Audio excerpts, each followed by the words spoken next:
සියලු දෙනාටම තෙරුවන් සරණයි. සුබ සන්ධ්‍යාවක් වේවා.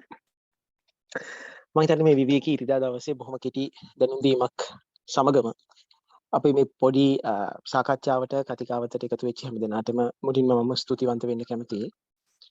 අපි දන්නවා අපි හැමෝම මේ වෙලාවේ අපේ රට පවතින්නේ බොහොම දැඩි අර්බුදකාරී මොහොතක. ඒ අර්බුදයට මුහුණ දෙන්න නම් මම හිතන්නේ අපි කුමක්ද කරන්න ඕනේ, අපි කුමක්ද අපේ කාර්යභාරය මොකක්ද කියන එක අපි හැමෝම මම හිතන්නේ එක එක විදිහට එක විදිහට මේ අර්බුදය දකිනවා. හරිද? ඒ කියන්නේ දැන් ඔයගොල්ලෝ හිතන්න අපි මේ ප්‍රශ්නේ දකින අපේ කෝණයක් ඇතිනේ. අපේ කියවීමක් ඇතිනේ.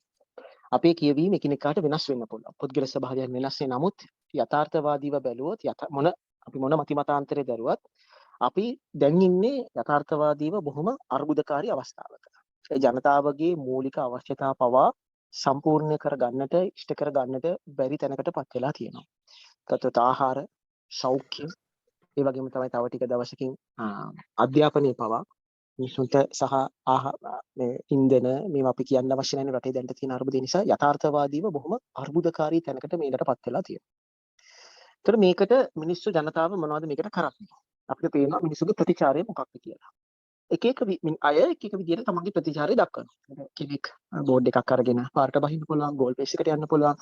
තමන් සහාය දක්වන දේශපාලන මතිමතාන්තරය එළියට ගේන්න පුළුවන්, දේශපාලන පක්ෂ එළියට ගේන්න පුළුවන්, තමන්ගේ ආගම්වාදී අදහසක් කරලියට ගේන්න පුළුවන්, තමන්ගේ කල්ලියක් හරි තමන්ගේ කණ්ඩායමක් හරි දක්වන අදහසක් එළියට ගේන්න පුළුවන්. මේ අවස්ථාවේදී බොහෝ දෙනාගේ බොහෝ ප්‍රතිචාර දක්වනවා. නමුත් අපි රටේ ඇත්තටම මේ සුවිශේෂ කාර්යභාරයක් කරන පිරිසක් නෙමෙයි උපදේශකවරු කියලා කියන්නේ. අපි කැමති වුණත් නැති වුණත් කවුරුත් අගය කරත් නැති වුණත් මිනිසුන්ගේ හිත හදන, මිනිසුන්ගේ ප්‍රශ්න වලට උත්තර දෙන්න, මිනිස්සුගේ දුක කඳුල, මිනිසුන්ගේ සමාජ ප්‍රශ්න මම හිතන්නේ පොලිසියයි උපදේශකවරු යැරෙන්න වෙන කවුරුත් දන්නේ නැහැ මේ තරම් හොඳට.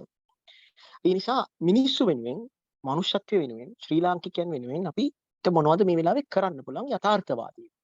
කියන්නේ මේක ටිකක් අපි පරිස්සමෙන් කරන්න ඕන දෙයක්. මොකද ගොඩක් අපි අඳුරන බොහෝ පිරිස රාජ්‍ය නිලධාරී. එතකොට මේකට රාජ්‍ය විරෝධී මුහුණුවරක් අපිට එලිපිට ගේන්න බෑ.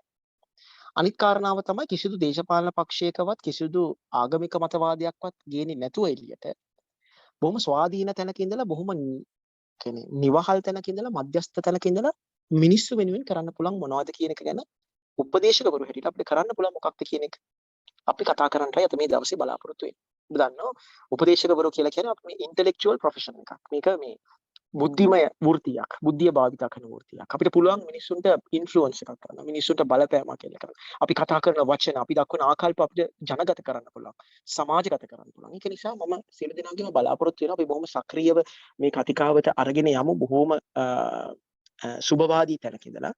රයිට් අපි අතීතයේ අපිට හදන්න බෑ, හරවන්න බෑ.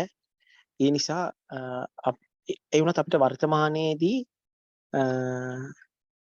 වර්තමානයේදී මොනවද අපිට කරන්න පුළුවන් කියන එක මේ වෙලාවේ ඉඳලා මෙතෙන් පටන් ඉදිරියට අපිට මොකද්ද කරන්න පුළුවන් කියන එක මම දැන් අපි කතා කරත් හොඳයි කියන එක. ඒකට මම ආරම්භයක් දෙන්න. ඊට පස්සේ හැමෝම තමන්ගේ මයික් අන්මියුට් කරලා මේකට එකතු කරන්න පුළුවන්. මේ ඇසුරින් අපි ඇත්තටම බලාපොරොත්තු වෙනවා මේ මොන හරි ක්‍රමවේදයක් හදන්න.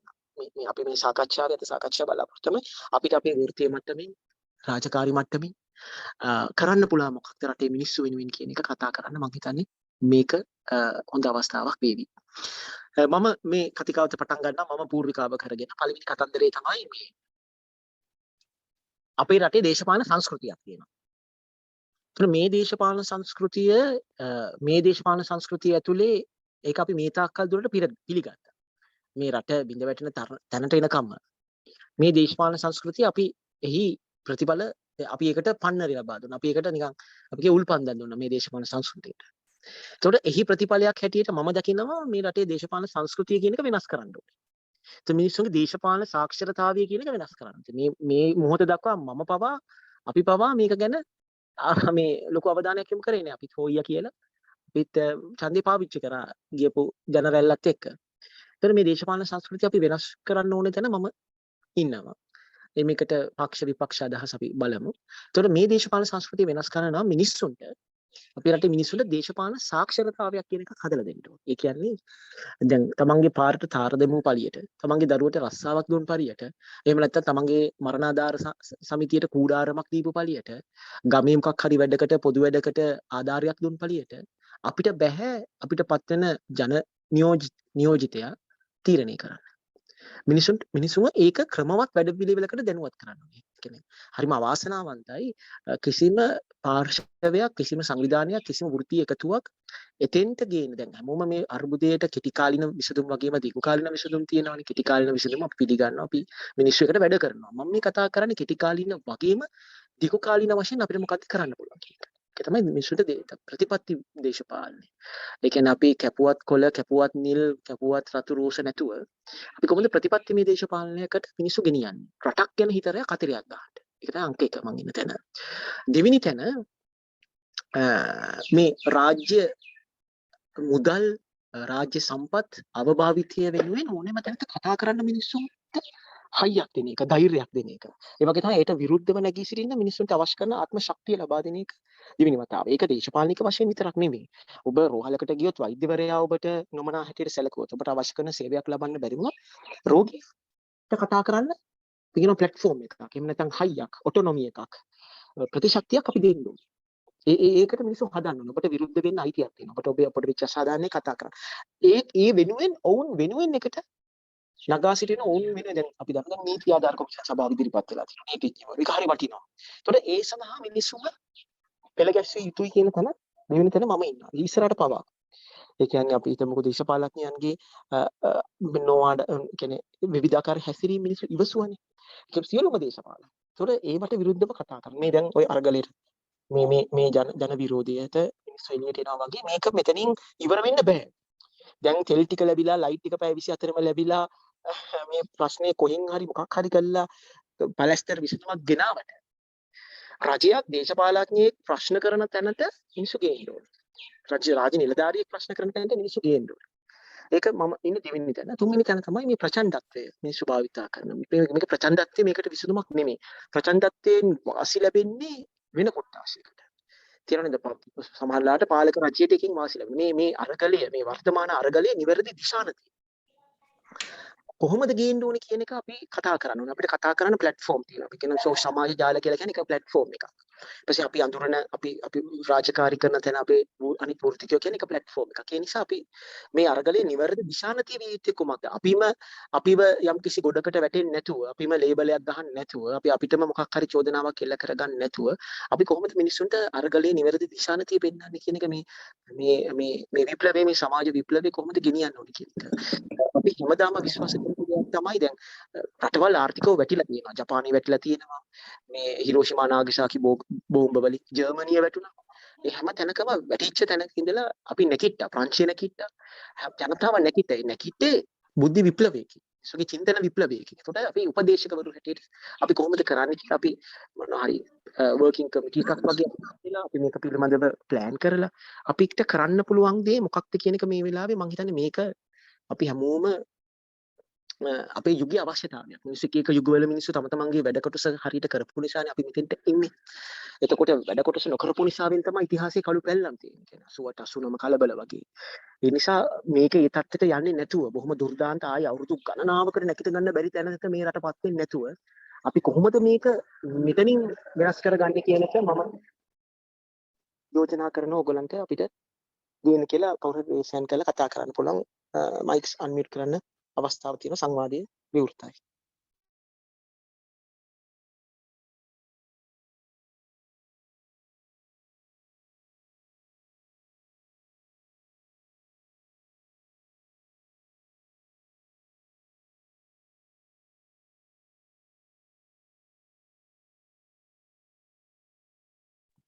අදහසක් මොන හරි කවුරු හරි දෙන්න පුළුවන් නම් කොහොමද අපි මොන හරි වැඩපිළිවෙලක් මේකට තියනවද ඕන කෙනෙක් ඕනේ දෙයක් ඒ උත්සව කතා කරන්න පුළුවන් අපිට.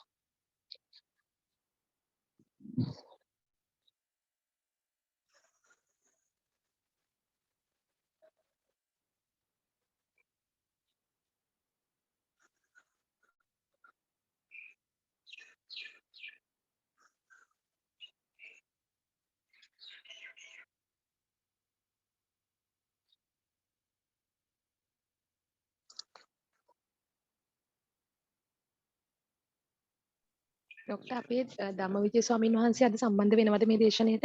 නෑ අපි ස්වාමීන් වහන්සේත් එක්ක ස්වාමීන් වහන්සේ අද මේ දේශනෙට මේකට සාකච්ඡාවට සම්බන්ධ වෙන්නේ ධම්මවිජය ස්වාමීන් වහන්සේත් වෙනම කතිකාවතක් උන්වහන්සේ දැන් භාවනා වැඩසටහනක් ඉන්නේ වෙනම කතිකාවතක් ආරම්භ කරන්න බලාපොරොත්තු වෙනවා. මම අද මේ සාකච්ඡාවෙන් බලාපොරොත්තු වෙන්නේ මේ අපි වෘත්තිකයේ මේ වශයෙන් වෘත්තීන් විදිහට කොහොමද මේ කරන්න පුළුවන් කියලා. ස්වාමීන් වහන්සේ ආගමික පදනමක ඉඳලා උන්වහන්සේ කතා කරයි. විශේෂයෙන්ම උන්වහන්සේ දරන මතයක් තමයි දැන් මේක ඇතුලේ ව්‍යාප්ත වෙන බෞද්ධ විරෝධී ආකල්පය. දැන් අපි මනෝවිද්‍යාත්මක ඇසකින් බැලුවොත් මේ පවතින පාලන තන්ත්‍රය බලයට එන්න මේ ආගමික පදනමක් එක්කනේ මේ පවතින පාලන තන්ත්‍රය බලයට එන්නේ. එතකොට මේක කන්ඩිෂන් වෙලා තියෙන්නේ. පවතින පාලන තන්ත්‍රයයි බුදුදහමයි කන්ඩිෂන් වෙලා තමයි තියෙන්නේ. දෙක එකට බද්ධ වෙලා මුහුන් වෙලා තමයි තියෙන්නේ. එතකොට පවතින පාලන තන්ත්‍රයට අප්‍රසාදය ඇති වෙන විට ඒ පවතින පාලන තන්ත්‍රයත් එක්කම ඒ පාලන තන්ත්‍රය බලයට ගෙන ඒමට භාවිතා වුණු බෞද්ධ පිරිස් බෞද්ධ කොටස් කෙරෙහි අප්‍රසාදයේ ජනිත වීම ස්වභාවිකයි. ඒතකොට ඒ අප්‍රසාදයක් ඇති වෙනවා. ඊට පස්සේ වෙන එක තමයි අපි කතා කරනවා ජෙනරලයිසේෂන් කියලා. එතකොට එක්තරා අපි තෝරගත්ත භික්ෂූන් වහන්සේලා ගැන තියෙන අප්‍රසාදය සමස්ත බුදුදහමට සමස්ත සංඝ රත්නය කෙරෙහි ව්‍යාප්ත වීමේ අවදානමක් තියෙනවා. ඒ අවදානම බොහොම සූක්ෂම ලෙස විවිධ පාර්ශව විසින් භාවිතා කරනවා. මේක බොහෝ වෙලාවට දැන් උන් ආගමට පහර එල්ල කරන්නේ සමහර වෙලාවට පවතින පාලන තන්ත්‍රයට පහර එල්ල කරන මේ බලාපොරොත්තුෙන් වෙන්න පුළුවන්.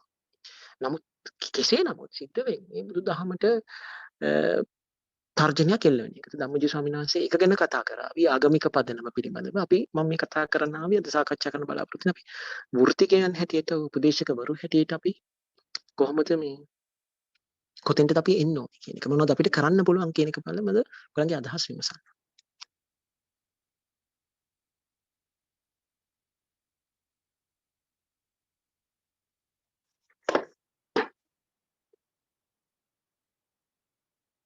මම යෝජනා කරනවා අපි කියන්නේ මේ සමාජයක් විදිහට අපි තනි තනිව ගොඩනගන්නේ කොහොමද කියන එක තමයි මේ වෙලාවේ ඇත්තටම වටින්නේ නේ කරන්නේ. මොකද ඇත්තටම රටම වැටලා තියෙන කොච්චර වුණත් ගොඩ ගැනීම පිළිබඳව රජයෙන්වත් එහෙම අදහසක්වත් නැහැ නේ ඇත්තටම. පුද්ගලයන් වශයෙන් නැගී සිටින්නේ කොහොමද කියන එක උපදේශකවරු වශයෙන් අපිට කරන්න පුළුවන් දෙයක් නේ.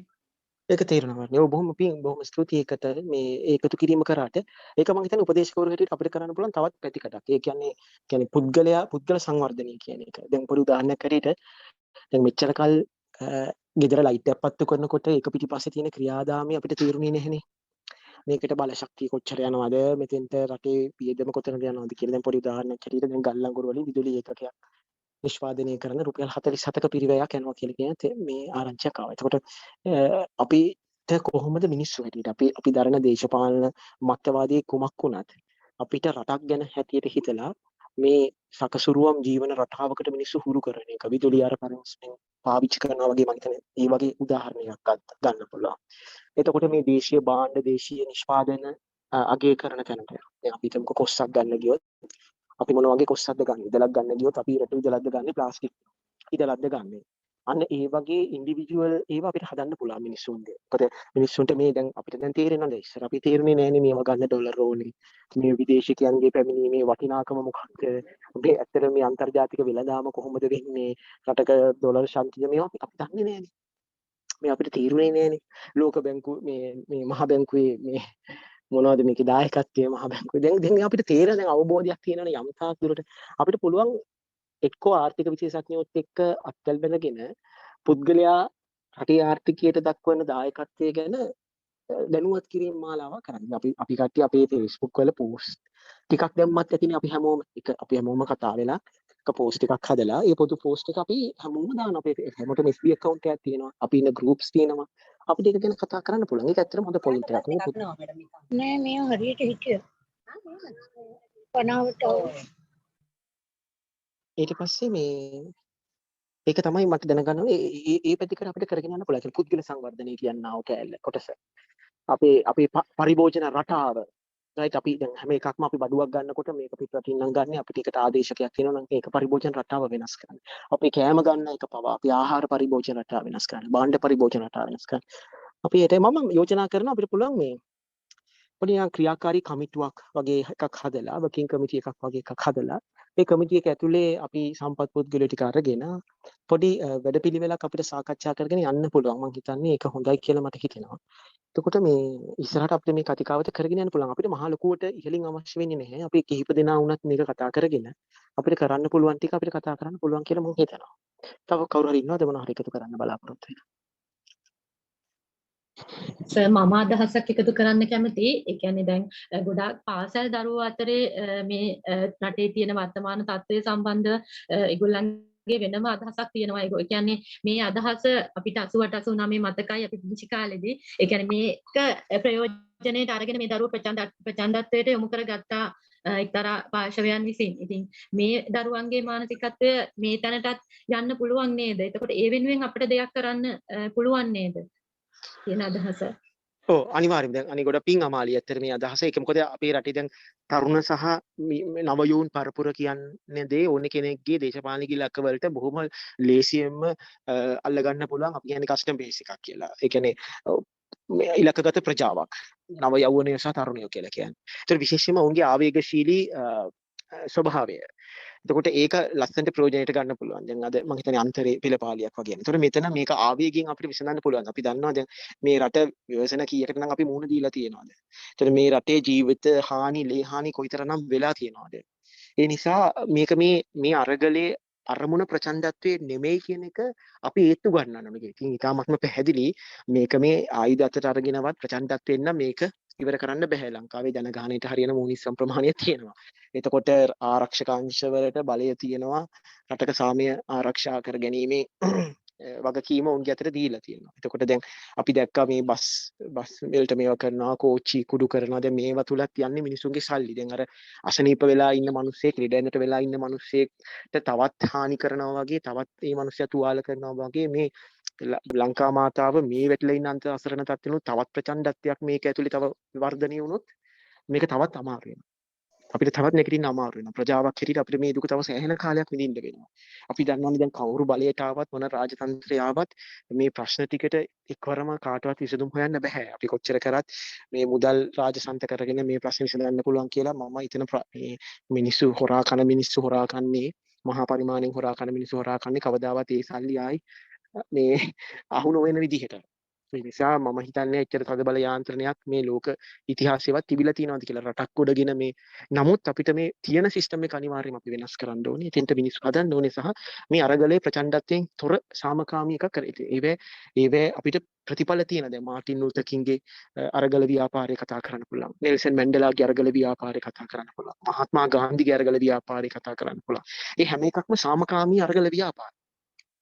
එතකොට අපිට ඒ පරමාදර්ශ චරිත ඒ පරමාදර්ශී ව්‍යාපාර අරගෙන දැන් ඇත්තටම බැලුවොත් ගෝල් ෆේස් එකේ වුණත් මම දකින ලොකු සුබවාදී පැත්තක් තියෙනවා.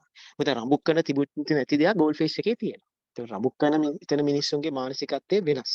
ඒක අපිට පුළුවන් වෙන්න ඕනේ අපි කතා කරන එකක් තුළ ඒ මොනවා හරි කෙනෙක් තුළ ප්‍රචණ්ඩත්වයේ තියෙනවා නම් ඒක ප්‍රචණ්ඩත්වය කියන්නේ විසඳුම නෙමෙයි කියන එක. මිනිස්සුන්ගේ ඔළුවට ඒතු ගන්නන්න පුළුවන් අපිට. අපි ඒකත් සටහන් කරගමු නේද අපි ඉදිරි වැඩවලදී අපිට කරන්න පුළුවන් එක පැතිකඩක් ඒක. තව කවුරු හරි ඉන්නවද අදහසක්? ඔබේ අදහස වටින සමහරට ඔබට අපිට අදහසක් දක්වත් ඇති ඉස්සරහට අපිට මේ කටයුත්ත කරගෙන යන්න.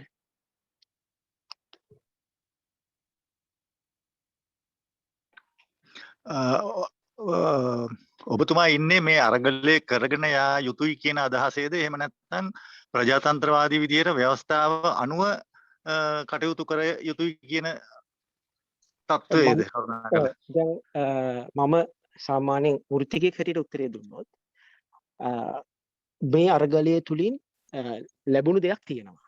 මේ මිනිස්සුන්ගේ මේ ප්‍රතිචාරය දැක්වීම තුළ දැන් සාමාන්‍යයෙන් රට මේ වගේ තැනක වැටිලා ඉඳලා හිතන්න බලන්න මිනිස්සු පාරට බැස්සේ නැහැ කියලා. හිතන්න බලන්න මුකුත්ම වුණේ නැහැ කියලා.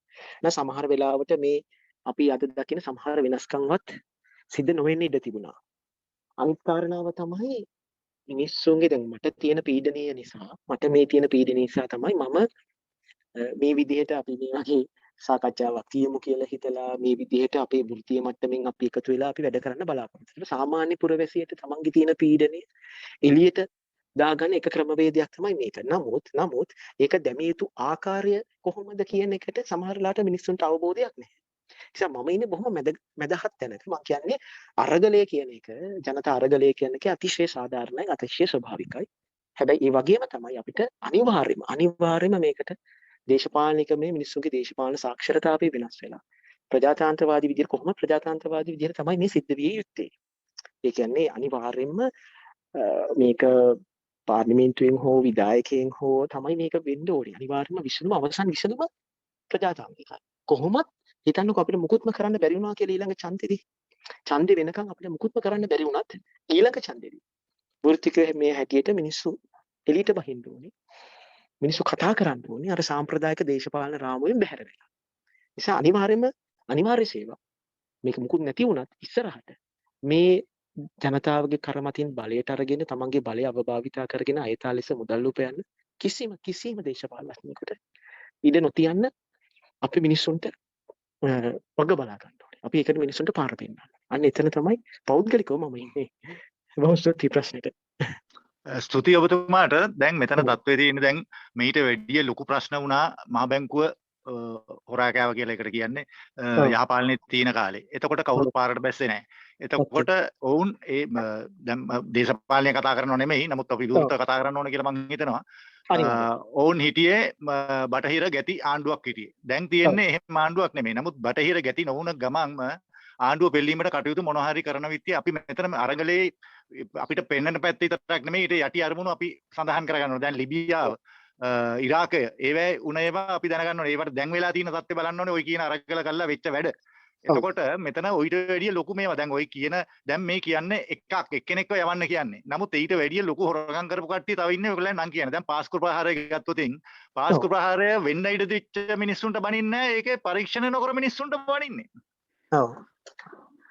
දැන් අපි ඒකේ දැන් අපේ මනෝවිද්‍යාත්මක පැතිකඩක් කතා කළොත් දැන් මේ වත්මන් පාලන තන්ත්‍රයේ විශේෂම කතෝලික ප්‍රජාවගේ බලාපොරොත්තුවක් තිබුණා මේ පාස්කු ප්‍රහාරය ඔබතුමාත් එක්ක මම 100ක් එකඟයි. ඔබතුමාත් එක්ක 100ක් එකඟයි. කිලෝමීටර 15ක් වාහනෙන් යන්නේ නැතුව කිලෝමීටර් 15ක් හෙලිකොප්ටරෙන් ගියපු අගමැතිවරු හිටියා. රජයේ ජනතාවගේ මුදල් අතිශය අපභාවිතා කරපු මිනිස්සු හිටියා.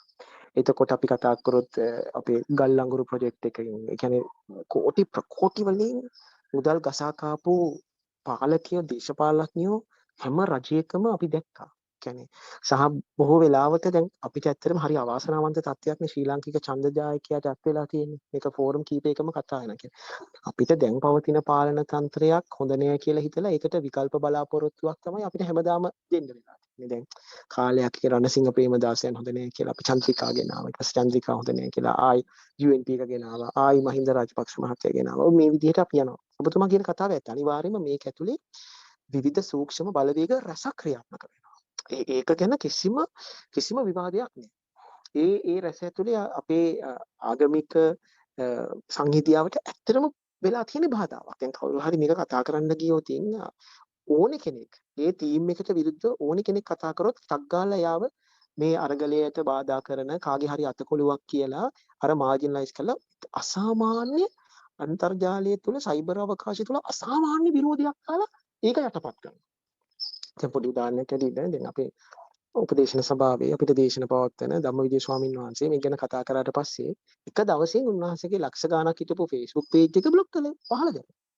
ඒ වගේ මොකක් හරි හඬක් අවදි කරොත් තත්ගාලයකට පහර වැටෙනවා. ඒකට මොකක් හරි දානවා මේ කවුරු හරි කාට හරි කඩේ යන එකක් කාගේ හරි ඇජෙන්ඩා එකක්.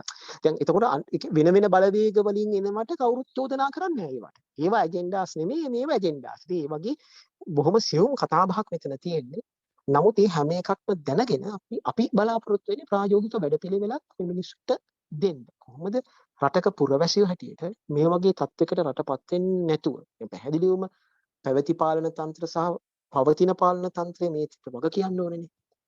දැන් හිතන්නකෝ දැන් අපි සායනේ ඉන්නකොට සායනේ රෝගියෙක්ට අසාධ්‍ය වෙනකොට සමහරවිට කලින් ඖෂධයක් නියම කරපු වෛද්‍යවරයෙක් නිසා වෙන්න පුළුවන්. නමුත් ඒ රෝගියා සායනේ මමත් කීප රටක්ම බලලා තවමත් ඒ ලෙඩ අසාධ්‍ය වුණොත් ඒකට මමත් වග කියන්න ඕනේ වර්තමානයේදී සයන බාර වෛද්‍යවරයා හැටියට මම උදාහරණයක් ගෙනාවා. ඒ නිසා අපි කියනවා පෞද්ගලිකව උගලන්ට මත තියෙන බව අපි කතා කරමු. සියලුම දෙනා මේකට වග කිය යුතුයි.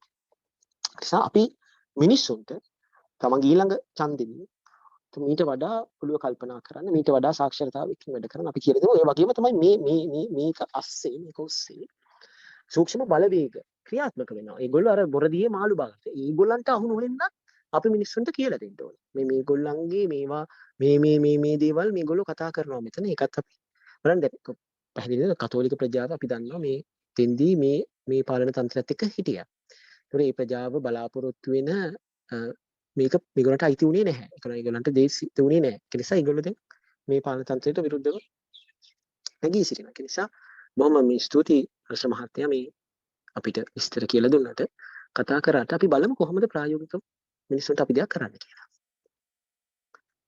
තවත් කවුරු හරි අදහස් ඉදිරිපත් කරන්න තියෙනවනම් ඔබට වේදිකාව බාරයි.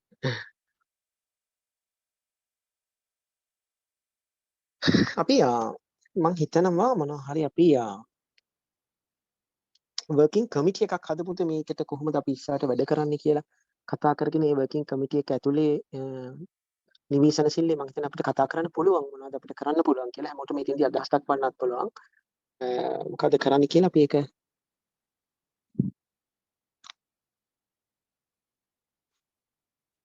ඇත්තටම ඔබතුමා දැන් අර මේ අරගලය නිසා යම්කිසි වෙනස්කම් ටිකක් සිදු වුණා කියන එක මාත් පිළිගන්නවා. විය යුතු වෙනස්කම් ටිකක් වුණා. නමුත් මේ අරගලයට හුඟක්ම ඇත්තටම ලංකාවේ මිනිස්සුන්ට බඩට වදිනකොට තමයි ගොඩාක් ප්‍රශ්න ඇතිවන්නේ. දැන් ගෑස් නැතුව පෙට්‍රල් නැතුව පිටිකිරි එක නැතුව බේත් ටික නැතුව හැම එකටම පොලිමේ ඉන්න ගියාම මිනිස්සු මුළු මහ ජන ලංකාවම වගේ නැගී හිටියා. නමුත් ඔය ගෝල් ෆේස් එකේ ඉන්න මගේ පුද්ගලික අදහස ගෝල් ෆේස් එකේ ඉන්නේ නැගී හිටි කට්ටිය නෙමෙයි.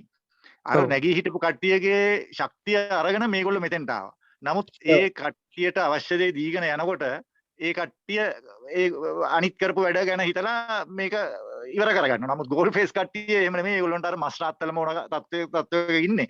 නමුත් ඔබතුමා දැන් මේ යෝජනා කරන විදිහට මේකේ දේශපාලනය ගාව ගන්න නැතුව කරන්න පුළුවන්කමක් තියෙනවද? කොහොමද මේකේ ඉර අඳින්නේ? එහා පැත්තට යනවද මෙහා පැත්තට යනවද? දැන් කතෝලික පැත්තත් ඉන්නවා. දැන් කාදිනල්තුමා ඉස්සර ගෝඨාභය මහත්තයාව ගේන්න හදනකොට කට්ටිය කිව්වේ අපිට ස්වාධීන අධිකරණයක් ඕන කියලා. දැන් කාදිනල්තුමා ඉල්ලනවා සිරිසේන මහත්තයාගේ ඔළුව ඉල්ලනවා. ඉතින් ඔළුව ඉල්ලන්නේ ඒක උසාවියෙන් කරන වැඩක්. ඒක ගෝඨාභය මහත්තයා ඒකට අත දැම්මොත් දැන් ගෝඨාභය මහත්තයාට බනින්නේ. අත දැම්මොත් කියයි ආයි උසාවිය ස්වාධීන නැහැ කියලා. දැන් ඔබතුමා කරන්න හදන වැඩේ මට තේරුණාට කරන්න යන්න පිළිවෙලක් ගන්න මට හිතා ගන්න අමාරුයි. කියන්නේ මොනවා කරොත් කවුරු හරි එක පැත්තකට කියලා හිතන්න පුළුවන්. ඔව් ඒක ඇත්ත. ඒක සහතික ඇත්ත. මේක බොහොම ප්‍රවේශමින් ඉවසීමෙන් යුතුව කළ යුතු දෙයක්. ඒක සහතික ඇත්ත. මම ඔබතුමත් එක්ක පිළිගන්නවා. අපි බොහොම ඉවසීමෙන් ප්‍රවේශමෙන් යුතුව විශේෂයෙන්ම පුද්ගලයාගේ මේ හිතන රටාව, චින්තන රටාව නිවැරදි එකක් කරන්න. ඒ කියන්නේ කොහොමද මේ වගකීම සහ වගවීම කියන එක. දෙවෙනි එක තමයි මේ ප්‍රචණ්ඩත්වයට නොයන තැනටපත් කිරීම. ඒ කියන්නේ අපි දන්නේ ප්‍රචණ්ඩත්වයට විරුද්ධ වෙන එක. මොකද මේක ඔස්සේ මේක යටින් වෙන වෙන මිනිස්සු තම තමන්ගේ වෙන වෙන ඇජෙන්ඩාස් ක්‍රියාත්මක කරන්න පුළුවන්. තමන්ගේ වෙන සංගුණු තමන්ගේ සැලසුම්. අනිත් කතන්දරය තමයි අපිට පුළුවන් කියන්නේ තනිකරම මේ ප්‍රජාව දැනුවත් කිරීම මාලාවක් කරා. දැන් අපි සාමාන්‍යයෙන් වෘත්තිකයෝ කරන්නේ අපේ මනෝපදේශකයෝ ගැන අපි කතා කරන්නේ කියලා මිනිස්සුන්ට. මේ දැනුවත් කිරීම හරහා මේකේ නියම පැතිකඩ මොකක්ද කියන එක පෙන්නන්න. කියන්නේ මාජිනලයිස් වෙන්නේ නැතුව අපි බොහොම දැන් රජයේ නිලධාරීනුත් ඉන්නවනේ. ඒ රාජ්‍ය විරෝධී නොවන ලෙසට. ඒ වගේම තමයි මානව හිතවාදී විදියට. ඒ කියන්නේ සියලුම ආගම් වලට ගරු කරමින් නමුත් ඒ ආගම් වල තියෙන නිදහසට ඉඩ තබමින්. කියලා අපි කිසිම කෙනෙක් අපි කතෝලික පූජ්‍ය පක්ෂයට විරුද්ධව කතා කරන්න නැහැ. නමුත් මහා සංඝරත්නයට විරුද්ධව කතා කරන්නවත් බෑ. අපි දැක්කා බොහොම පරුෂ වචනෙන් සමස්ත මේ සංඝරත්නයටම අර මිනිස්සෙක් අමතන ආකාරයේ වීඩියෝ වල. ඒ වගේම අපි අනුමත කරන්න හොඳ නැහැ. ඒ වගේ මිනිස්සුම ඉඩට ගේන්න හොඳ නැහැ. ඔය අතරවාරය තුළ මම දැක්කා මේ ගංජා නීතිගත කරන්න තවත් උත්සාහය. ගංජා නීතිගත කරන්න උත්සාහය දරන. දැන් අරගලිය ඇස්සේ දැන් තමයි ගංජා ටික අරගෙන මිනිස්සු එළියට එනවා. ඒ වගේ ඒවට ඉඩ නොදෙන්න මිනිස්සු දාට උනේ. ඒක කතාව. කණික තමන්ගේ දේශපාලනික මතය දිනා ගන්න ඒක ජනගත කරන්නත් මේ වෙලාවේ අර බොරදියේ මාල් බා ගන්නත් උත්සාහ කරනවා. ඒකට බලමු අපි දැන් පේන තෙක් මානයකට නම් අපිට තවමත් දේශපාලනිකමේ විකල්පයක් දේශපාලනිකමේ නායකත්වයක් තවමත් නැහැ. සහ අපි ඒක ඉස්සරහට බලමු. අපි බලමු අපි අර ප්‍රචණ්ඩත්වයට යන්නේ නැතුව මිනිස්සුන්ගේ තියෙන දැන් ගොඩක් මිනිස්සු අසහනෙන් පීඩනෙන් ඉන්නේ. ඒතර මේ පීඩනේ ප්‍රචණ්ඩත්වයට හරවන්න කලින් මේ පීඩනේ බුද්ධිමත් අනාගත තීරණයකට අපි හැරෙව්වොත් මම හිතන්නේ අපිට ලංකාවේ ව්‍යසනයක් වෙන්න තියෙනවා නම් අපිට ඒක වළක්වා ගන්න පුළුවන් කලින්. සහ අර කලින් කිව්වා වගේ අමල් කිව්වා වගේ අපි යෝන්සා තරුණ ප්‍රජාව. ඒකවල කොහොමත් ස්වභාවිකව ප්‍රචණ්ඩ ආවේගශීලීනේ. ඒතර ඒගොල්ලෝ මේකට බැස්සොත් වැරදි විදියට මේකට බැස්සොත් මේ රට ඊට පස්සේ මේ ආර්ථික අර්බුදයත් එක්ක තවත් රටට විදේශ විනිමයක් ලැබෙන්න තියෙන අවස්ථාවක් නැති වුණොත් අනිත් එක තමයි රටක් හැටියට දැන් පුරවැසියෙක් රටක් ගැන හිතන හැටි. දැන් හැමෝම දැන් අපි තුල හැමතැනම තියෙන පෞද්ගලිකත්වයනේ හැමතැනම අපි පෝෂණය කරන්නේ. එහෙම නැත්නම් ජාතිකත්වයේ පෝෂණය කරන්න පුළුවන් නම් මේ රට ගැන හිතලා වැඩිපුර කියන ලයිට් එක නිවන්න ෆෑන් එක නිවන්න රට ගැන හිතලා පාරේ තියෙන ලයිට් එක නිවන්න ෆෑන් එක නිවන්න. ඒ වගේ තැනකට අපි ගියමු නේද? ඒ කියන්නේ කාටවත් ඇඟිල්ල දික් කරන්න බැරි තැනකින් තමයි අපි පටක් ගන්නවා. ඒතර ඍජුවම අපිට කිසිදු දේශපාලනයක් නෑ. ඒක ප්‍රතිපත්තිමය වශයෙන් අපි යමු. කිසිම දේශපාලන පක්ෂයක් අපි බැකප් කරන්නේ නෑ. අපි කිසිම දේශපාලන මතයක් දරන්නේ නෑ. අපි දරන්න සදාචාරාත්මක හැකියාවකුත්. අපි කොහොමද පුද්ගලයාගේ සංවර්ධනය පුද්ගලයාගේ චින්තනයට බලපෑමක් අපි එන්න කරමු. ඒක කරන්න පුළුවන් නේ. අපි ඒක කරමු. තව කවුරු හරි අදහස් දක්වන්න තියෙනවද අපි? මම chat එකේ මේ කොටසේ මේ link එකක් කියවලා තියෙනවා. මේ කැමති අය ඉන්නවා නම් මේකට අපි පොඩ්ඩක් නිකන් බුද්ධිමේ කතිකාවතක් අපි ගේමු මෙතන. සාකච්ඡා කරලා අපි ක්‍රමවේදයක් සකසමු. ඇත්තම මටත් පැහැදිලිව මේක පේන්නේ මේ බොහොම පරිස්සමෙන් කල්පනා කරලා කරන්න ඕනේ දෙයක්. ඉතින් අපි හැමෝම එකතු වුණොත් අපිට මේක කරන විදිහක් හොයාගන්න පුළුවන් වෙයි. බොහොම ස්තුතියි. තව කවුරු හරි ඉන්නවද අදහස් දක්වන්න?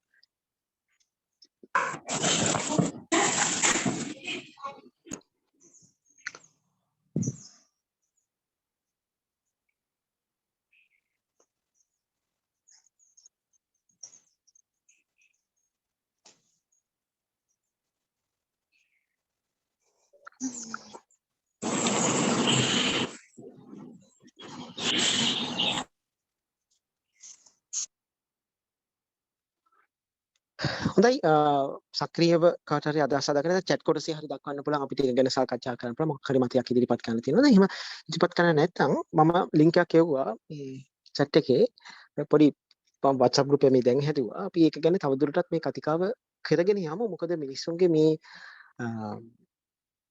ආකල්පමය වෙනසක් ඇති කරේ නැත්නම් මේ වැරද්ද හදාගන්න බැරි වෙයි කියන මතේ පෞද්ගලිකව මම ඉන්නවා කියන්නේ අපි ඡන්දයක් දෙන්න කලින් අපි කල්පනා කරන්න ඕනේ දේවල් ගොඩක් තියෙනවා.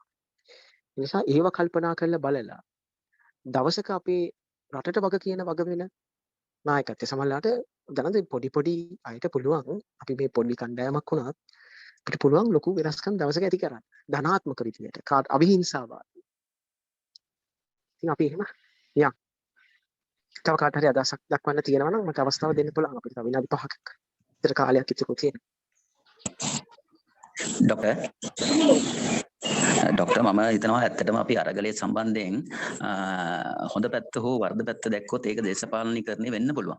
ඒ නිසා ඩොක්ටර් කිව්විට විදිහටම ප්‍රචණ්ඩත්වය එතකොට උතන තියෙනවා තව සංකල්පයක් නිර්රාගික සංකල්පයක්. එතකොට අපි නොදකින අන්තවාදයක් තියෙනවා. ඒක සම්බන්ධයෙන් යම් දැනුවත් කිරීමක් කරන්න පුළුවන් නම් මේකේ තියෙන හොඳ පැත්ත සහ නරක අපිට මේ සමාජගත කරන්න පුළුවන් නම් මම හිතනවා අර අපේ ඉතිහාසයේ වුණු අඳුරු යුගවල කීපයක් පවුසු කරා අපි. ඉතින් ඒකේ ලොකු විනාශයක් වුණා ජීවිත හානියක් වුණා ඒ තත්ත්වයට යන්නේ නැතුව. ඇත්තටම අර ඔබතුමා කිව්වා වගේ ප්‍රචණ්ඩත්වයත් ওই නිර්ආගමික සංකල්පයටත් මේ කියන්නේ අපි බෞද්ධ දර්ශනය හදාරන ශිෂ්‍යයන් හැටියට අපි මේ බෞද්ධ දර්ශනය තුළ යන නිසා අපිට නිර්ආගමික සංකල්ප අනිත් කොතනට යොමු කරන්නේ ආගමික කොටසක් විසින් වීමත් නිසා ඒ සම්බන්ධයෙන් මේ ප්‍රජාව දැනුවත් කිරීමට මේ ආර්ගලයේ සම්බන්ධ වෙන කොටස් දැනුවත් කිරීමට අපි ක්‍රමවේදයකට ගියොත් හොඳයි කියන එක මම හිතනවා ඒක මගේ පෞද්ගලික මතයක් ඒ වුණාට සර්. පිළිගන්නවා අනිවාර්යයෙන්ම පිළිගන්නවා බොහොම ස්තුතියි මේ මතය ඇත්තටම ඉදිරිපත් කරාට මොකද අපිට පුළුවන් ඒ කියන්නේ දැන් පොඩි ලාබෙන් සරලව කතා කරොත් අපිට පුළුවන් නිකන් පෝස්ට් එකක් හදලා අපි හැමෝටම තමන්ගේ WhatsApp වල පෝස්ට් එකක් ෂෙයා කරන්න. ඒක විශේෂයෙන්ම නිර්ගාමික සංකල්පයේ මත ඒක බලන කියවෙන. දැන් මේ වගේ නිකන් සෝෂල් මීඩියා වල පවා අපි එක කණ්ඩායමක් හැටියට එක මතයක් දරුවොත් අපිට පුළුවන් බොහෝ දෙනෙකුට මේක ජනගත කරන්න. අපි බලමු. බොහොම ස්තුතියි. උත්තර බොහොම ස්තුතියි විශේෂයෙන් මේ කියන්නේ නිර්ගාමික කියන එකට අපි අනිවාර්යයෙන්ම උත්තර බැඳිය යුතුයි. උත්තර බැඳිය යුතුයි. මොකද ස්වාධීන කෙනෙකුට උත්තර බැඳිය යුතුයි. ඔව් කතා කරන අවස්ථාව තියෙනවා සාගරිකට කතා කරන්න පුළුවන්.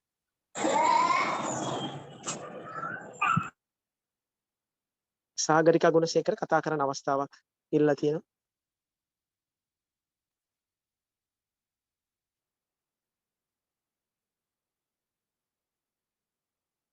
ඔව් අපිට තව ඩොක්ටර් ඔව් කියන්න. මේ දැන් මටත් පොඩි අදහසක් ආවා මේ කියපු දේවල් අහගෙන ඉන්නකොට දැන් උපදේශකවරුන් වුණාට දැන් ඒ උපදේශකවරුන්ටත් තියෙනනේ පෞද්ගලික මතයක්. නමුත් මම හිතන්නේ මේ වෙලාවේ අපේ පෞද්ගලික මතය කියන දැන් හැමෝම දැන් මේ අරගලේ තමන්ගේ පෞද්ගලික මතය ඉදිරිපත් කරනවානේ. නමුත් මට හිතෙනවා වෘත්තිකයේ විදියට අපේ වගකීම අපේ පෞද්ගලික මතය මේ විස්තර කතිකාවත ඇතුළට ගේනවට වැඩිය මේ වගේ වෙලාවක කොහොමද අපි මානව හැසිරීම කොහොමද අපි අධ්‍යයනය කරගන්නේ? අධ්‍යයනය කරලා කොහොමද එතනින් අපි හරි දේ තෝරගන්නේ? එතකොට දැන් ඒකත් එක්ක කොහොමද අපි මේ දැන් මිනිස්සුන්ව දැනුවත් කරන්නේ? අන්න ඒ වගේ දෙයකට අපි ගියොත් හොඳයි කියලා මම විශ්වාස කරනවා. ඔව්.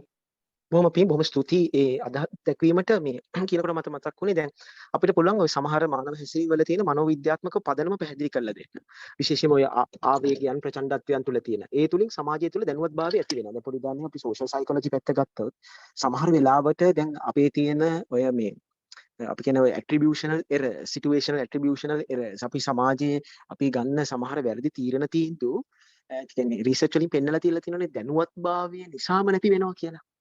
ඒ කියන්නේ මේ වෙලාවේදී මම ගන්න වැරදි මම කණ්ඩායමක ඉන්නවා නම් කණ්ඩායම වැරදි ඩිසිෂන් එකක් ගන්නවා නම් මම කණ්ඩායමත් එක්ක ඉන්න ඕනකමට ඒ වැරදි ඩිසිෂන් එකට සම්මුඛ වෙන එක නවතිනවා. අපි ඒකක පිළිබඳව කලින්ම දැනුවත් කරලා තිබුණා.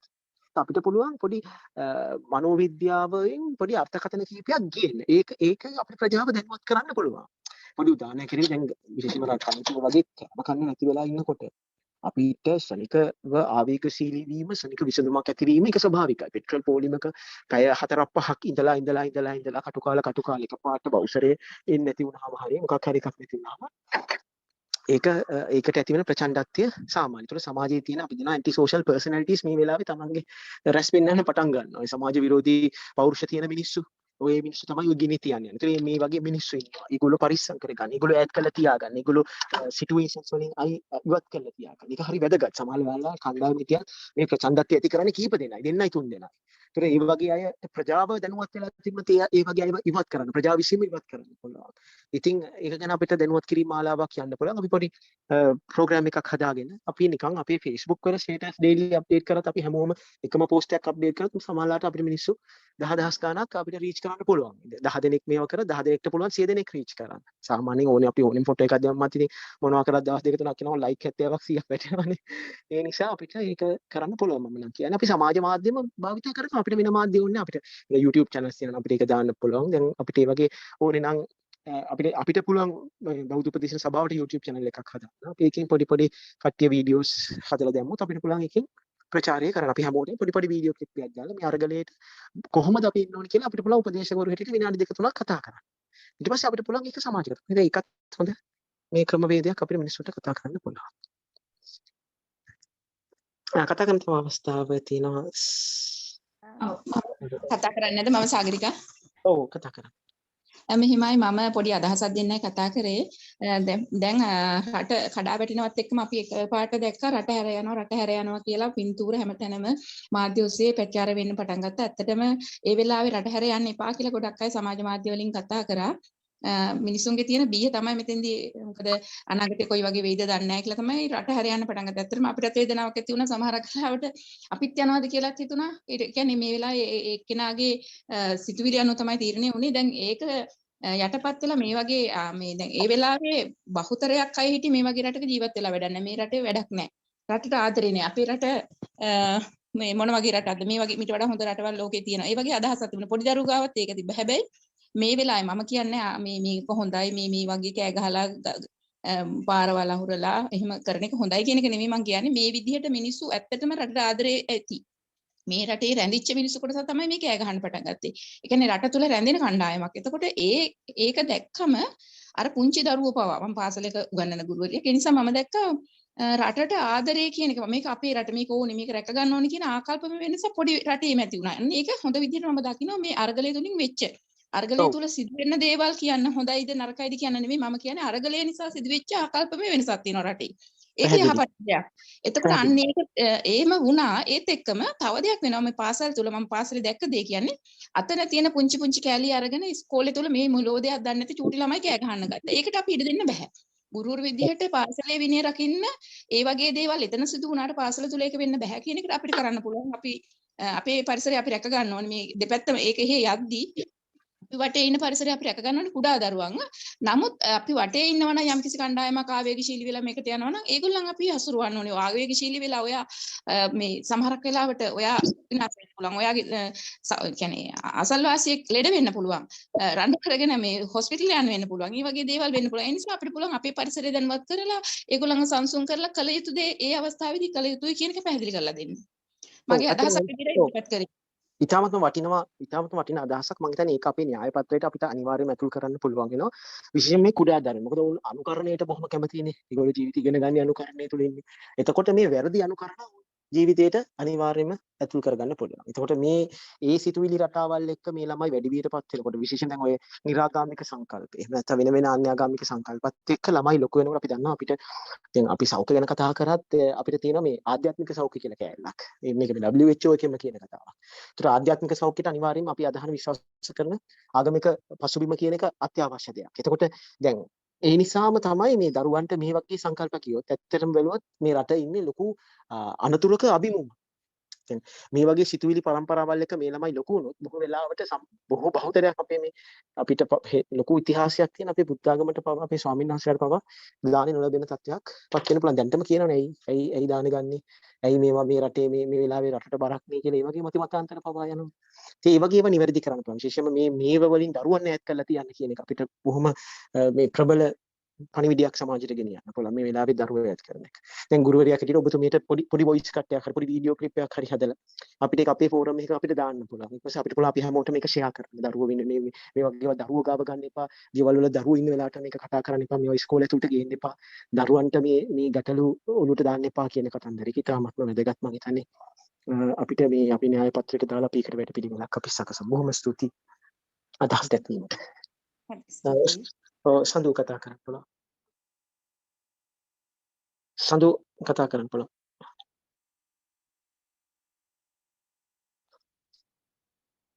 තව අදහසක් දක්වන්න තියෙනවද? අපි මම හිතන්නේ අපේ chat එක හරහා අපි මේ කතිකාවත හෙලෝ ඔව් සමාවෙන්න මහත්මයා මම අන්‍යොත් වෙලා මේ මහත්මයා ඇත්තටම මේ මම මේ කතාවේ විදි මට තේරිච්ච දේ තමයි අපි දැන් ඔබතුමාර කිව්වා අපි මේ ගෙවිගිනි තිබීම මේ වගේ දේවල් වලට කලහකාරී සිටුවලට යන්න හොඳ නෑ ඒවා කියන එක. නමුත් මම දකින්නේ උග සමහරකට මේ හුඟක් මේ දේවල් වලට මූලික වෙන්න තව හේතුවක් තමයි මේ මිනිස්සු තුළ බුද්ධිමතුන් නැත්නම් යම්කිසි දෙයක් අවබෝධයක් තියෙනවා කියන මිනිස්සු පිළිබඳව තියෙන විශ්වාසය බිඳ වැටිලා තියෙනවා. ඒක මේ එතනදී තමයි දැන් මම දැකලා තියෙනවා අපි දැන් අපි එතන දැන් අපි පෙට්‍රල් ෂෙඩ් එකක හුඟක් වෙලාවට අර අපි හිතමු පොඩ්ඩක් ආවේගකාරී කට්ටියක් ඉන්නවා කියලා දකිද්දිත් සමහරක් වෙලාවට ඊට වඩා බුද්ධිමත් මිනිස්සු ඒකත් එහා පල්ලෙහාට වැටෙන්න හදනවා. අන්න එතකොට ඒ හරහා අර ඒ බුද්ධිමතුන්ට විශ්වාසය නැති අද අපේ මුළු සමාජ ක්‍රමයේම බිම වැටීමට හේතුව තමයි බුද්ධිමතුන් විසින් ඔවුන්ගේ බුද්ධිය වැරදි ලෙස පාවිච්චි කිරීම. ඇත්ත. එතකොට එතනයි තියෙන මෙතන මේ මුළු සමාජ පද්ධතිය තුළම තියෙන බිඳ වැටීමට හේතුව තමයි බුද්ධිමතුන්ගේ කාර්යභාරය නොකිරීම. ඒකට බුද්ධිමත් මොකද හේතුව වෙලා තියෙන්නේ බුද්ධිමතුන්ට තේරිලා නැහැ ඒක බුද්ධිමත්කම කියන්නේ මුදල් නෙමෙයි කියන එක. අද බුද්ධිමතුන් විසින් බුද්ධිය ගණික වෘත්තයේ යොදවමින් විශාල මුදල් ඒගොල්ලන්ට ඕනලා තියෙනවා මේ බුද්ධිය හරහා ධනවතුන් වීම කියන එක මිසක් බුද්ධිය හරහා ඊට එහා දෙයක් කරන්න පුළුවන් කියන එක නැති වෙලා තියෙනවා. මම හිතන්නේ එතනදී වෙලා තියෙන්නේ මේ අධ්‍යාපනය සහ අර මේ এডুকেෂන් and විස්ඩම් කියන දෙක අපි හරියට තේරුම් ගන්න නැහැ කියන. අනිවාර්යෙන්ම. මම දකින්නේ දැන් අපි බලන්න අපි පාරවල් වල මිනිස්සු රණ්ඩු කරනවා. කාර් එක පොඩ බලන් ගියාම මේ හොඳ වැදගත් මහතුරු එළියට බහලා ඉතාලම අසභ්‍ය වචනෙන් කෑ ගහ ගන්නවා. එතකොට එළියේ නම් ඉන්න මිනිස්සු බලන් ඉන්න මිනිස්සු හිතනවා මේ බලන්න මෙච්චර උගත් මිනිස්සු සමහරකට දොස්තරගේ රවුමක් ගහගත්ත නැත්නම් ලෝයර් කෙනෙක්ගේ රවුමක් ගහගත්ත ඒ වගේ කෙනෙක් ඉතා අසභ්‍ය ලෙස මිනිස්සු කරන්නේ ට්‍රයි ෂෝ එකක් එළවන කෙනෙක් කරන්නේ. ඒ මනුස්සයත් එක දැන් ඒක හේතුව වෙලා තියෙන්නේ මොනවද? ඒකට ප්‍රධානම හේතුව තමයි ට්‍රයි ෂෝ එක එළවන එක්කෙනා යාගේ වාහනේ පොඩි එකකට ඒගොල්ලන් එළවලා ඒගොල්ලන් අතින් හැප්පුණොත් ඒගොල්ලන් දකින්නේ අනේ සෝරි මගේ අතින් වැරදුනා. හැබැයි වෙලා තියෙන්නේ මේ ලොකු වාහනේ එළවන හුඟක් දෙනෙක් ඒගොල්ලන්ගේ පළවෙනිම රාජකාරිය කරලා නැහැ. මොකද්ද? ෆුල් ඉන්ෂුරන්ස් එකක් අරන් නැහැ. ඒකට ෆුල් ඉන්ෂුරන්ස් එකක් අරන් තිබුණා නම් ওই ප්‍රශ්නයක් ඇති වෙන්නේ නැහැ. ඒගොල්ලෝ ඉන්ෂුර් කරලා තිනවා. කවුරුත් වාහනයක් අරගෙන එළියට බහින්නේ නැත්නම් මම ඔයාව අදහප්පනවා කියලා. එතකොට ඒක බුද්ධිමත් සාකච්ඡාවකින් ඉවර නොවෙන නිසා තමයි ඔය ගැටලු ඇති වෙන්නේ. දැන් පෙට්‍රල් ෂෙඩ් එකක පොඩ්ඩක් පොලිමේ ඉඳලා ඒකත් එක්ක යනකොට මොන හරි ගැටලුවක් આવුත් ඒ දැන් අපි ආවේගකාරී එක්කෙනා එක්ක අපිත් ආවේගශීලී වෙන්න කිව්වොත් මම හිතන්නේ ඒක දර ගුණසේකර නෝනා කිව්වා වගේ දැන් පාසල් පද්ධතිය තුලට ළමයිගේ ඒ කියන්නේ වෙලා තියෙන එකේ හොඳ පැත්තක් තියෙනවා ඇත්ත ළමයින්ට මොකක් හරි යමක තමන්ගේ අයිතිවාසිකම් වෙනුවෙන් නැගී සිටීම. නමුත් ප්‍රශ්නේ තියෙන්නේ ඒක කොයිතරම් දුරට බුද්ධිමත් ආකාරයකින් ළමයාට සංවාදයකට ලක් කරලා තියනවාද කියන එකයි ප්‍රශ්නේ. නැතුව එතන හරහා ලැබෙන අර පොඩි වින්දනයේද මේ ළමයි අරගෙන යන්න හදන්නේ. නමුත් අයව කියලා නැත්නම් මොකක් හරි එකක් කියලා ඒකට hina වෙන එකක්ද කියලා. ඉතින් ඒ නිසා මෙතනදී මම හිතන්නේ බුද්ධිමතුන් විසින් දැන් මම හිතන්නේ ඔබතුමා කරන මේ කාර්යභාරය දුනා අර ඔබතුමා නිරන්තරයෙන් කියනවා වගේ අපි අර මොන හරි ක්ලිප් එකක් අපි මොන ඒක පොඩි මේ වොයිස් කට් එකක් හරි හැබැයි ඒක කරන්න ඕනේ හැමෝම නෙමෙයි. යම්කිසි සමාජීය පිළිබඳ පිළිගැනීමක් තියෙන මිනිස්සු මේ බුද්ධියට මේ බුද්ධිය අව탁සිරු නොකරන විදිහට තමයි ඒක ඉදිරිපත් කරන්න ඕනේ. ඒක තමයි මට තේරිලා තියෙන දේ. ඔව් ඇත්තටම මේ ගොඩක්ම ස්තුතියි ගොඩම පිං මේ මත ඉදිරිපත් කරාට. ඇත්තටම මේක අපිට ඇඩ්‍රස් කරන්න පුළුවන් පැතිකඩක්. මෙච්චර කාලේ අපි කාටවත් නොතේරුනේ. කියන්නේ බුද්ධිමතුන් තමන්ගේ භූමිකාව හරියට රඟපාන්න නැතිකම. බුද්ධිමතුන්ගේ නිහඬියාව. එහෙම නැත්නම් බුද්ධිමතුන්ගේ නිවැරදි නොවන චර්යාව. ඇත්තටම මිනිස්සුන්ට ඒ කියන්නේ ආදර්ශයක් වෙන්න මිනිස්සුන්ට හරියට පාර පෙන්න පූර්වාදර්ශයක් වෙන්න පුළුවන් රටේ මේ වෙලාවේ බුද්ධිමතුන්ට. අර කිව්වා වගේ මේ රට දාලා යන්න නැතුව අපිට පුළුවන් බුද්ධිමතුන්ටත් කතා කරන්න. සෙසු වෘත්තිකයන්ටත් කතා කරන්න. ඔබේ යුතුයකම ඉටු කරන්න. දැන් අපි රෝහලට එනකොට රෝහලේ සුළු සේවකයාගේ ඉඳලා වෛද්‍යවරයා දක්වා රෝහලට එන සාමාන්‍ය ජනතාවට සංවේදී වෙන්න. අපි ප්‍රාදේශීය ලේකම් කාර්යාලයට යනකොට ඒ ජනතාවට සංවේදී වෙන්න. මිනිස්සු තමන්ගේ රැකියාව මට්ටමින් අපි හරියට කරන්න. අපේ රට වෙනුවෙන් කරන ආකාර විශේෂයෙන් මේ වෙලාවේ රට වෙනුවෙන් කියන එක. ඒ නිසා මම හිතන්නේ මොකක් හරි ඔව් කියන්න. නෑ ඒක තමයි ડોක්ටර් දැන් මම දකින්නේ දැන් ඔබතුමා හරිම ලස්සන තැනකට එක්කන් ආවා. මේ දැන් බලන්න අපි සංවේදී සහ සංවේදී නොවන කියන කොටස් දෙකකදී ওই සමහරක් දේවල් බලන්න පුළුවන්. දැන් අපි හිතමු දැන් ලංකාවේ මිනිස්සු ලංකාවේ මිනිස්සුන්ගෙන් ආදරය බලාපොරොත්තු වෙන්නේ නැතුව පිටරට කෙනෙක්ගෙන් ආදරය බලාපොරොත්තු වෙන්න පුළුවන්. දැන් මොකද ලංකාවේ මිනිස්සෙක් හැමති දැන් ස්පිරිතාලයකට යනකොට විශේෂයෙන් සෙන්සිටිව් තැන් වලට විශේෂයෙන් ලෙඩෙක් එතකොට මම දන්න අපිට හැමෝටම එකම විදිහට මම නමුත් යම් කිසිව කරුණාබර හැඟීමකින් කතා කරන්න හරි පුළුවන් නම් එතකොට ඒ වෘත්තිය එතනට යන කෙනාට යම් කිසි සහනයක්. නමුත් හුඟක් වෙලාවට බලන්න අපි ස්පිරිතාලයකට යනකොට සිකියුරිටි වල ඉන්න ඒගොල්ලෝ මේ මිනිස්සුන්ට කතා කරන හැටි දැක්කම අර බොහොම වේදනාත්මකව සහ ආවේගශීලී නිස්සවතාවයට ආවේගමත් වෙනවා. ඔව් ඒක ඇත්තම. එතකොට අර ඒ වගේ ඒක තමයි මේ ප්‍රධානම ඒකයි මම කිව්වේ අර බුද්ධිමත් කට්ටිය සමහර තැන් එහෙම නෙවෙයි. සමහර තැන් වල මොන දේ ආවත් ඒගොල්ලන්ට හැමතිස්සෙම මේක දෙයක් ලබා දෙනවා.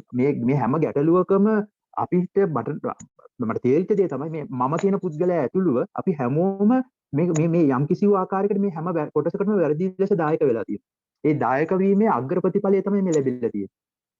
ඉතින් අපි හිතන්නේ අපි හැමෝම උත්සාහ කරනවා. ඔබතුමා ලස්සන කතාවක් අපි ඡන්දයක් දෙද්දී බුද්ධිමත් වෙන්න. අන්න එතනයි ඡන්දයක් දුන්නාම අපි හිතන්නේ අරකයි පෙට්‍රෝලියම් එකේ ජොබ් එක ගන්නවද ඉලෙක්ට්‍රිසිටි බෝඩ් එකේ ජොබ් එක ගන්නවද පෝට් එකේ ජොබ් එකට යනවද කියන එකට නෙමෙයි ඡන්දෙ දෙන්න ඕනේ. දැන් අද ඒ ආයතන සම්පූර්ණයෙන්ම දැන් IMF එක වුණත් නීතියක් දාද්දී ඒවා රිෆරන්ස් ඒවා ඔක්කොම අඩු කරන්න කියන්නේ ඇයි? ඒවා අසීමිත ලෙස මේ විශාල ජනගහනයක් ඉන්නවා. ඉතින් එතකොට අපි ඒවා කොහොමද යන්නේ ඒකයි මම බුද්ධිමත් ජය විසින් ඒකට බුද්ධිමත් ආකාරයට ඡන්දය දිය යුතුයි. මොකද ඩෙමොක්‍රසි කියන එක මේ සොක්‍රටිස් කතා කරද්දිමත් ඒකේ ඩෙමොක්‍රසි එකේ පළවෙනිම වික්ටිම් උනේ සොක්‍රටිස්. එතකොට ඩෙමොක්‍රසි කියන්නේ මේ හොඳ බුද්ධියක් යම්කිසි කරුණක් පිළිබඳ හොඳ අවධානයෙන් ඒ පිළිබඳ හොඳ පුළුල් ලෙස තේරුමක් ගැනීමෙන් කටයුතු කරන එකක් තමයි වෙන්න ඕනේ. අනේකයි මම කිව්වේ මෙතනදී වඩාම වැදගත් කාර්යය ඇති කරන්න තියෙන බුද්ධිමතුන්ට සහ යම්කිසි අධ්‍යාපන මට්ටමක් ලැබුණු මිනිස්සු ඒක තුළ පවතින ethics principle ethos ඒ වගේ දේවල් ප්‍රයෝජනෙට අරගෙන ඒවා කොහොමද ක්‍රියාත්මක කළේද? මොකද මෙතන දෙන විශාලම කාර්යභාරය තියෙන බුද්ධිමතුන්ට ඒක පෙන්눔 කරලා ඒක ඒගොල්ලෝ පූර්වාදර්ශයෙන් පෙන්වන්න ඕනේ. මම යම්කිසි කරුණක් පිළිබඳ අවබෝධයෙන් ඉන්නේ කියලා. අන්න එතනදී ඒක නිසා තමයි ඉස්ලාම ගැටුම් ඇතිවීමේදී ඒ අනේව නැතර කරගන්න නම් ඒ බුද්ධිමත් කට්ටිය ඒ වගේ දෙයක් ඇති වෙනකොටම එතනදී ඒගොල්ලන්ව වියත් කරගන්න විතන් වෙන්න නම් මේ මිනිසු ගාව යම්කිසි ගෞරවනීය ප්‍රතිරූපයක් සමාජය තුළ තියෙනවා. අද ඒ ප්‍රතිරූපේ බිඳ වැටීම නිසා තමයි අද ඒ තත්ත්වයට ඇති වෙලා තියෙන්නේ. දැන් මහා සංඝයාගේදී කටයවදී වුණත් මහා සංඝයා කෙරේ මිනිසුන්ට ඇති වෙලා තියෙන දුක ඇවිල්ලා තියෙන්නේ. අපි කවදාකවත් බලාපොරොත්තු නොවුන ආකාරයට සාප කිරීම, අසභ්‍ය වචනෙන් බැන වැද ගැනීම, ඒවා මිනිසුන්ට දරා ගන්න බැරි වෙලා තියෙනවා. ඒවා හරහා අර පොඩි ළමයින්ටත් ඒවා ටීවී වල ඒවා කොහොමද දකින්න සාමාන්‍ය මිනිස්සු ඒවා දකින්න සාමාන්‍ය මිනිස්සු ඒක සාමාන්‍යකරණය කරන්න උත්සාහ කරනවා. ඉතින් මම හිතන්නේ අපි හැමෝම මේ වර්ධිකාරයෝ අපි ඒක පිළිගන්නත් ඕනේ. ඒක ඒ වගේම අපි යම්කිසි බුද්ධි මට්ටමක ඉන්නවා නම් ඒ බුද්ධි මට්ටමින් අපේ කටයුත්තට යහපත් ලෙස සක්‍රිය ලෙස දායක වෙන්න ඕනේ. ස්තුතියි සාමා වෙන්න ඕනේ මම ටිකක් වැඩිපුර කතා කරා. නෑ ඔව් මම හිතන්නේ බොහොම මේ වැදගත් අපිට කරුණු කාරණා ටිකක් අද මේ අපේ මේ සාකච්ඡාවෙන් අපි මතු කරගත්තා. ඒක මම හිතන්නේ ඇත්තටම මේ හරි වටිනවා අපි අනාගත අපි මේ සාකච්ඡාව පදනම් කරගෙන මේ කතිකාවත පදනම් කරගෙන අපි ඉස්සරහට වැඩ කටයුතු කරගෙන යමු කියලා මම හැමදිනාටම බොහොම සහෝදරත්වයෙන් යුතුව ආරාධනා කරමු. අපි එකට පවුලක් වගේ ඉඳගෙන අපේ බුද්ධිමතුන් මට යමක් කියන්න පුළුවන්ද ડોක්ටර්? ඔව් මෙතන මේ ඉස්සෙල්ලා මහතුරු දෙන්නම වචන දෙකක් පාවිච්චි කරා බුද්ධිමතුන් සහ උගතුන් කියලා. ඇත්තටම වුන් දෙදෙනාම මේ කතා කරේ උගතුන් සම්බන්ධව.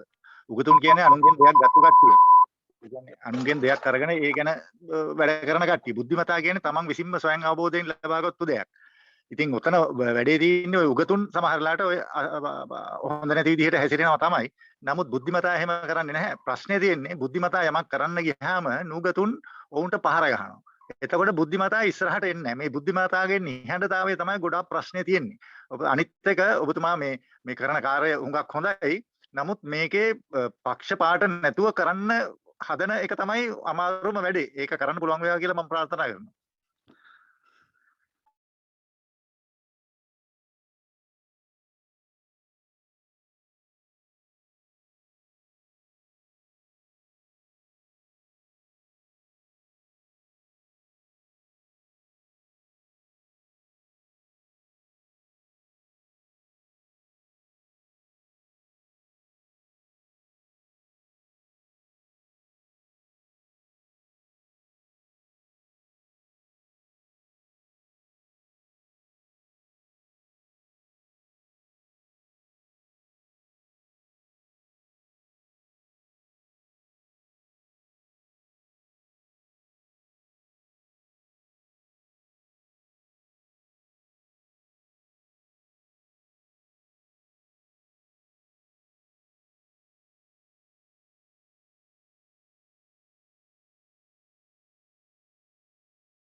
හොඳයි එහෙනම් මේ අද දිනේ අපේ කතිකාවත අපි මෙතනින් අවසන් කරන්න සියලු දෙනාගේම අවසර පතනවා.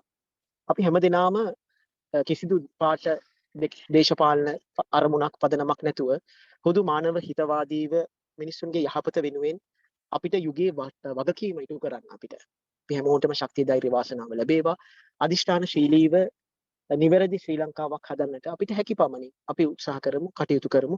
ඉතින් මේ ඉරිදා දවසේ මේ කෙටි දැනුම් දීම එක්ක අපිත් එක්ක එකතු වුණු ඔබ හැම දෙනාටම නැවත වතාවක් ස්තුතිවන්ත වෙමින් අපිත් එක්ක අපි එකට රැඳී සිටිමු එක පවුලක එක සමාජිකයෝ හැටියට.